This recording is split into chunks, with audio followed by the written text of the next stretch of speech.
This is the BMW iX2. It's an electric subcompact crossover SUV that, if you can see it camouflaged against the green background, is a little bit polarizing in its looks, but I quite like it. Welcome to this week's episode of Four Wheels and a Seat. My name's Alex Dalrymple. You found your way to my channel where I review new cars every week, mainly for people who are looking to buy a new car and don't know which way to turn. I can help you out with a simple, straightforward review, but you don't want to miss an episode, so please do hit the subscribe button down below, the notification bell, and if you enjoy the video, please do give me a like. The iX1 and the iX2 are roughly the same size, but following BMW's naming convention, where odd-numbered cars are usually a little more squared off and conservative, the even-numbered cars get a bit more of a sporty, kind of swooped-back design, and you can see that here with its coupe shape. The iX2 misses out on the large kidney grille that the 4 Series and the BMW M3 gets. Instead, we have a blanked-off grille that actually lights up around the outside. That's quite a cool feature. Love these LEDs. They're a little bit of a different design too. Bird poo is not an optional extra. This car is in a non-standard colour and there's almost limitless choice on the BMW website. It's priced on application, so I can't tell you exactly how much it costs. I think it's around about $4,000 though, which when combined with the added enhancement package with this car that gives it 20-inch alloys as well as a sunroof and a few other bits and pieces, pushes the price over $100,000. But it's certainly a distinctive look. Probably the rear end though that looks the least BMW, and that's mainly because of these light clusters, which I think are a pretty modern design. And you know, if they were just sort of flat, straight ones, this car might look a little bit dated. So I think they've done a good job of that. We've got the spoiler on the back here, nice and shiny, which has a nice contrast with the matte finish of the paintwork. This is an xDrive 30 model, so it's a top spec car, bit of a diffuser down the bottom there. Opening up the back and we get 525 litres of cargo space. Knock down the rear seats, that expands to just over 1,400 litres.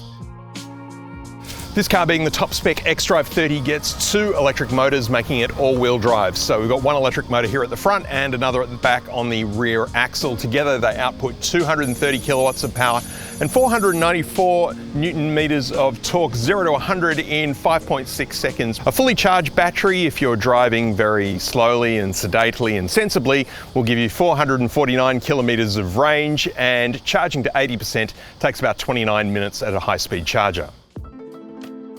The interior is really nice, classic BMW, great mix of materials, some nice design cues like this patterned soft touch material up here on top of the dash, and then we've got this aluminium with a print here along the waistline, and everything just feels really solid and well made and put together, which it is. The center console screen is part of this single curved display, which we see in all BMWs now, and it is really, really good with loads of apps. It probably has the best integration of any car though with Apple CarPlay, because the CarPlay apps will appear here on the native home screen. We're not actually in CarPlay mode at the moment, but we can still see our Apple CarPlay apps here on the center screen. And also, same with the navigation, it just integrates beautifully with this system, and the Apple CarPlay maps appear here in front of the driver on the instrument cluster, as well as getting directions on the head-up display. The one thing I don't love is that climate control is almost exclusively run through this. There's really only demister buttons here on the left-hand side, and that's it. Everything else runs through the center screen, but there are some always-on controls down the bottom of the screen here, so you can fairly easily change temperature. You just can't do it with your eyes on the road, unfortunately.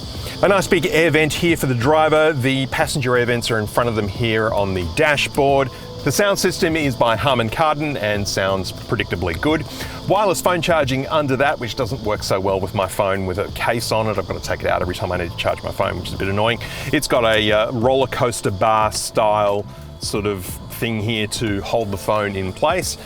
Cup holders, and then we've got the floating center console here with the gear shifter, which is just this little lever that moves backwards and forwards, volume control for the sound system, and auto hold for the brakes, as well as my modes to change between the drive modes.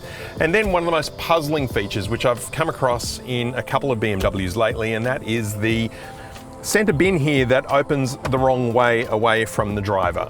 This is obviously a hangover from the left-hand drive cars, and they managed to mirror everything else for right-hand drive except this. It is just, I don't get it. I'm sure it's not meant to be that way. Storage area underneath that. Head-up display on the windshield looks pretty good, and the driver's instrument cluster, there's a few different display modes. Again, you can have your maps up there, and yeah, it's a nice BMW design. Steering wheel, like all BMW wheels, chunky in the hand, but feels really solid, leather wrapped with stitching, and it's nice leather too. Some pretty basic controls here. They look like they might have been inspired by Tesla a little bit, just with this switch gear here. And the indicator stalks have the most satisfying sound I've heard in any car. Listen to this. Oh, no, that's not the indicator, because this is a European car, it's on the other side. Listen to that. Just that nice, crunchy, kind of clicky sound. Boost button here on the back of the steering wheel, that gives you a bit of an extra boost while you're driving along for 10 seconds, so it's sort of like that gamified kind of driving experience. The seats are a vegan leather and they're very comfortable. They are heated and full electric adjustment. You can extend the lower cushion here if you've got long legs like I do. There's also a massage function too. And the seating position is great in the cabin, plenty of headroom. I can see out everywhere pretty clearly. The rear door sills are a little high, so blind spot vision isn't as good, but we do have blind spot monitors in the wing mirrors. And jumping into the back seat, I'm hitting my head, which tells me that this coupe roof is not so good for tall people. Okay, so yeah, headroom very limited for me. I am not comfortable back here at all. No knee room either, and I'm behind my own seating position. I'm 190 centimeters tall, so, you know, kids might be all right back here, but definitely not someone my size. 2 USB-C chargers down there in the middle. We've got a okay view, I guess, through the sunroof there, and cup holders in the armrest. Yeah, I can't really recommend the back seat. The first thing I noticed when I got in this car, and maybe it was because I came out of the Hyundai Ioniq 5N, which has very heavy steering, is just how light this steering is. In fact, it is too light, to the point that you really have no feeling at all. And the only way to get some of that feeling back is to put the car into sport mode, which fortunately doesn't drastically change the way the car drives in a straight line or going around corners. It doesn't make the suspension any firmer, and it doesn't really seem to change the responsiveness of the electric motors, but it does firm up the steering a bit. It's still light, but there is a little bit of extra weight. But you can go and change the individual settings in sport mode, change the drive mode, the driving dynamics and steering. And like I said, the only one that really seems to make a big difference is the steering. Not a lot of noise coming in from the outside world at all. Insulation is fantastic.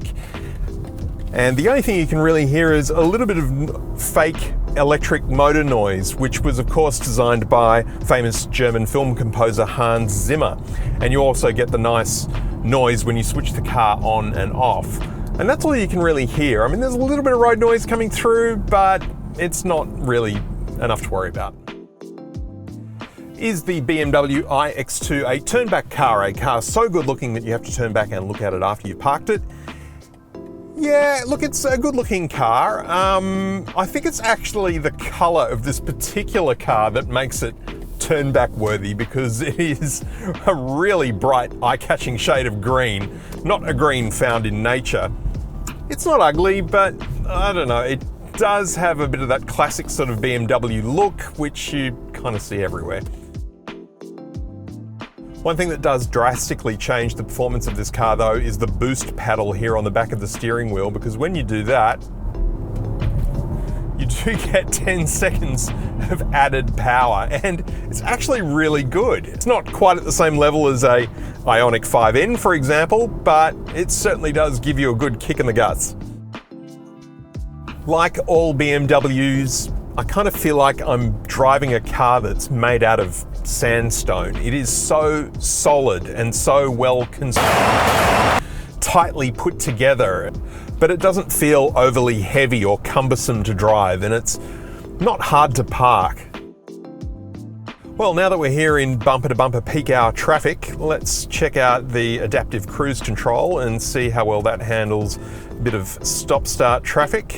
Unlike a lot of cars, you do have to do a couple of button pushes to make this work. So let's just increase it up to the speed limit of 60 kilometers per hour. And we're slowing down, all on our own. Very smoothly, plenty of space between us and the car in front. And as we come to a full stop. Okay, now this is the big test for me. Will the car start again by itself, or will I have to accelerate?